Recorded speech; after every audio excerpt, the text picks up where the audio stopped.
γουστάρει πολύ η ομάδα αυτών των μικροοργανισμών να ζήσει ανενόχλητη άλλο ένα 20ωρο στους 10 βαθμούς Κελσίου.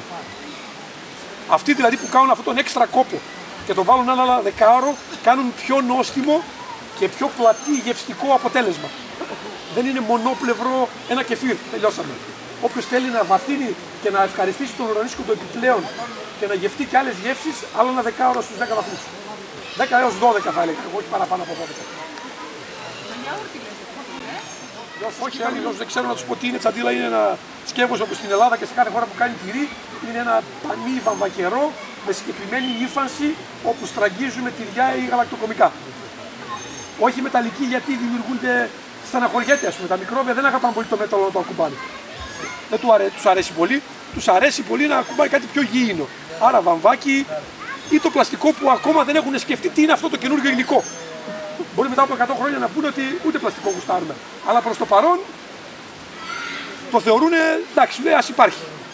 Στραγγίζουμε, μένουν τα μπιλάκια στο σουρωτηράκι μας και αν είμαστε μάγκες και τραβάει η ομάδα, αμέσως θα αναποδογυρίζουμε στο επόμενο γάλα που περιμένει για την επόμενη χύμωση. Αν όχι, αν πρόκειται να κάνουμε τις επόμενες 2 μέρες, το βάζουμε σε ένα ωραίο βαζάκι γυάλινο στο ψυγείο. Και αν είναι να περάσουν τουλάχιστον πάνω από 2 μέρες μέχρι 8 ημέρες, τα ξεπλένουμε στη βρύση με καθαρό νερό χωρίς χλώριο και χωρίς άλλες προσμίξεις. Δηλαδή ένα φυσικό νερό χωριού, να το πω έτσι. Γιατί δεν συναντάω πια καλό νερό στις πόλεις. Το λέω με λίγο. Και ακόμα είναι πολύ συνηθισμένο και είναι φυσική εξέλιξη να κάνει και φυσαλίδες, γιατί κάνει και διοξείδιο του άνθρακα. Αν δηλαδή δείτε ότι κάνει φυσαλίδες, δεν είναι χαλασμένο, είναι κεφίρ. Και από αυτό μετά μασουλάμε και κερνάμε και τους φίλους μας. Αυτά εν συντομία ήθελα να σας πω για το κεφίρ. Αν θέλετε κάτι να με ρωτήσετε συγκεκριμένο, σας ακούω. Μιλάω και το σπίτι από την πρώτη φορά. Είχε καλύτερη θερμοκρασία και περιβάλλον από την Κεντρική Ασία. Είναι μια καλλιέργεια, μια ομάδα μικροοργανισμών όπου προχώρησε και καλλιεργούταν, γιατί καλλιέργεια είναι, στην Κεντρική Ασία. Εδώ μας έφτασε χάρη στους γειτόνους από την Ανατολή. Όσοι έχουν δυσανεξία, δεν μπορούν να πιούν άνετα κεφίρ. Τι με είπες, τι ρώτησες? Το βάζανε σε ένα δερμάτιο. Ναι, είπα ότι ξεκίνησε από δέρμα. Ναι. Και βάζανε πάντα ομόγαλα, δεν ήταν ναι, το είπα, το ιδανικότερο είναι το ομόγαλα. Λοιπόν, εγώ λέω ότι όποιος πίνει κεφίρ και ωραίες τουαλέτες θα κάνει. Και χαρούμενος θα είναι. Και η πιο υγιής θα είναι, με μια προϋπόθεση ακόμα που τώρα τελευταία την προσθέτω στην ομιλία μου, την ώρα που το πίνει να νιώθει καλά.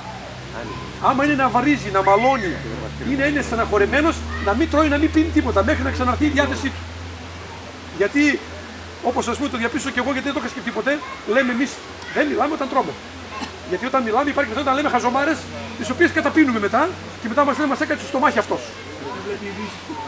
Δεν βλέπει ειδήσεις, μπορεί να χαμογελά. Αλλά με τίποτα δεν μπορεί να σκέφτεται σοβαρά, είναι στεναχωρημένος ή να μαλώνει. Γιατί το πνεύμα μας, λέει σε κάτι που διαπίστωσα διαβάζοντας, έχει πράκτορα τον ουρανίσκο. Άρα την ώρα που εμείς τρώμε, δηλαδή ανοίγουμε τον εαυτό μας να μπει μέσα μας, είμαστε πιο ευάλωτοι. Πληθώρας των μικροοργανισμών που έχει μέσα και χάρη στο γεγονός ότι μπορεί να το κάνουμε οικολογικότερα, δηλαδή χρειάζεται να καίμε πολύ ρεύμα ή πολύ φωτιά. Γίνεται στους 20 βαθμούς. Μια φορά βράζουμε το γάλα επειδή ο πολιτισμός μας ακόμα δεν έχει φτάσει στο μέγιστο επίπεδό του και ξεμπερδεύουμε. Αυτό είναι οικολογικό, δεν είναι να βράσουμε 10 φορές, να κάνουμε ένα κασέρι που θέλει 3 φορές αναθέρμανση. Άρα λοιπόν λέω κεφίρ με τα μάτια κλειστά. Μπορεί να κάνουμε κανένα λάθος στην αρχή και να μην πάει κάτι καλά, μην απογοητευτεί κανένας. Την τρίτη φορά είναι σίγουρο ότι θα βγει στη γειτονιά και θα τρέχει με το κεφίρ στο χέρι και θα δείχνει πως ευτυχισμένος είναι. Εάν το ψυγείο μας είναι κάτω από 4 βαθμούς Κελσίου και 15 μέρες χωρίς κανένα πρόβλημα. Αυτό τώρα υπάρχει στην αγορά, ναι, καλή μου, στο σούπερ μάρκετ. Και στο σούπερ μάρκετ υπάρχει και σε αρκετούς που κάνουν υγιεινή διατροφή έχοντας γνώση ακριβώς τι κάνουν. Δεν κάνουμε υγιεινή διατροφή επειδή το ακούσαμε στην τηλεόραση. Αυτό για το κεφίρ. Αν έχετε κάποια ερώτηση, με μεγάλη χαρά. Τέλει μαθητές όλοι περνούν την 20.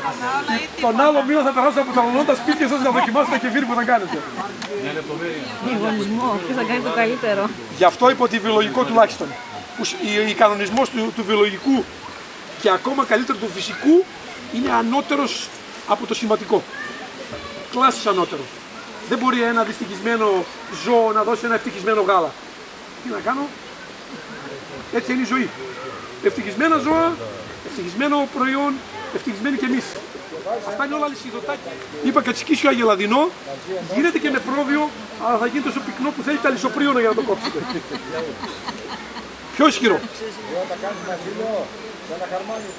Αυτό είναι προσωπικό γούστο του καθενός. Επειδή είναι πιο εύκολο να βρεις καλής ποιότητας γάλα, προτείνω κατσικίσιο. Επειδή είμαστε υποανάπτυκτοι ακόμα κτηνοτρόφοι. Μεταξελιχθεί σε μια κανονική ευχάριστη εκδήλωση του φθινοπόρου. Όπου ενώ το φθινόπωρο πάει να φθίνει, εμείς θα παίρνουμε δύναμη και θα σκεφτόμαστε πότε θα ξαναρθεί το επόμενο καλοκαίρι. Αυτή η γιορτή θέλουμε να δώσει φως και ζωή και διάθεση εδώ στην περιοχή μας, γιατί εμείς είμαστε από εδώ. Το ίδιο ας κάνουν και οι άλλοι στις περιοχές τους. Θα κάνουμε ό,τι χρειαστεί ώστε κάθε χρόνο να μαζευόμαστε τέτοιες περίπου μέρες σε αυτή την πανέμορφη τοποθεσία με τόσο όμορφο περιβάλλον, όπου οι πιο πλούσιοι ονειρεύονται ότι θα έχουν πάρα πολλά λεφτά να φτιάξουν αυτό που εμείς το έχουμε τζάμπα. Ο πιο πλούσιος ονειρεύεται ότι αφού μπορώ να έχω τόσα λεφτά, θα μεταφέρω ένα πλατάνι ολόκληρο και το φυτέψω στο σπίτι μου.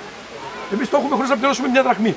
Το μόνο που ζητάει από εμάς το περιβάλλον είναι να το αφήσουμε ήσυχο. Και αυτό ξέρει. Ας απολαύσουμε. Όποιος σέβεται το Θεό ή τη Θεά ή τη φύση, δεν έχει παρά να μην πει τίποτα. Να μην κάνει τίποτα παρά μονάχα να ανοίξει την ψυχή του και να ευχαριστηθεί τη ζωή. Σε αυτό το περιβάλλον λοιπόν εμείς θα συνεχίσουμε και έχουμε διάθεση και πρόθεση να κάνουμε μια γιορτή με την παρουσία όλων σας, και ήθελα να στείλω και ένα χαιρετισμό σε όσους θα μας δουν το βράδυ από το ίντερνετ και τις επόμενες μέρες, τα επόμενα χρόνια να ξαναγυρίσουν και να είναι εδώ μαζί μας. Όποιος έφυγε χωρίς να θέλει, του ευχόμαστε του χρόνου τα επόμενα χρόνια να είναι εδώ μαζί μας και να συμβάλλει με την ενέργεια που την πήρε από εδώ και την πήγε κάπου αλλού για να δημιουργηθεί εκεί η ζωή, να δώσει την ψυχή του και αυτός εδώ. Τους χαιρετισμούς μας λοιπόν σε όλους τους γνωστούς και φίλους μας, όπου θα ήθελα να είναι σήμερα εδώ και για λόγω απόστασης δεν μπορούν. Αυτά ήθελα να σας πω, σε ευχαριστώ πάρα πολύ.